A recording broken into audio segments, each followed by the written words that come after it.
இந்த மாதிரி ஸ்வீட்ஸ் எல்லாம் வீட்டில் செய்கிறது ரொம்ப கஷ்டம்னு நீங்கள் நினச்சிட்ருக்கீங்கன்னா இந்த வீடியோ பார்த்துட்டு கண்டிப்பாக ட்ரை பண்ணுங்கள். ஸ்வீட் செய்கிறது ரொம்பவே ஈஸி தாங்க. சில ஸ்டெப்ஸ் மட்டும் ஃபாலோ பண்ணிங்கன்னா உங்களுக்கும் இதே மாதிரி சூப்பராக வந்துடும். நான் ஆல்ரெடி இன்ஸ்டன்ட் லட்டுன்னு சொல்லிட்டு புரோக்கன் வீட் யூஸ் பண்ணி செஞ்சு போட்டிருப்பேன். அது பார்க்காதவங்க போய் செக் பண்ணி பாருங்கள். இது கடலை மாவில் செய்கிற லட்டு.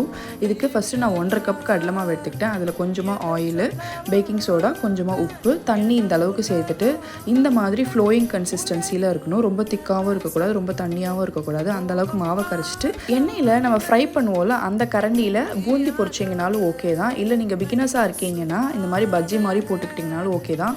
எப்படியா இருந்தாலும் நம்ம மிக்ஸி ஜாரில் கொடுத்து கோர்ஸாக அரைக்க தாங்க போகிறோம். ஸோ உங்களோட ஆப்ஷன்ஸ் தான். நெக்ஸ்ட் ஸ்டெப்பு ரொம்ப ரொம்ப இம்பார்ட்டண்ட்டான ஸ்டெப்பு ஸ்வீட் செய்யறதுலேயே ஜீரா ரெடி பண்ணுறது தான். இதுக்கு 1.5 கப் சர்க்கரைக்கு 1.5 கப் தண்ணி விட்டு ஏலக்காய் தூள், கொஞ்சமாக கலர் பவுடர் போட்டு 1 ஸ்ட்ரிங் கன்சிஸ்டன்சி வந்ததுக்கப்புறமா நம்ம அரைச்சி வச்சுருந்த அந்த கடலை மாவு இருக்குது பார்த்திங்களா, அதையும் இதில் போட்டுட்டு நல்லா கிண்டி விடுங்க.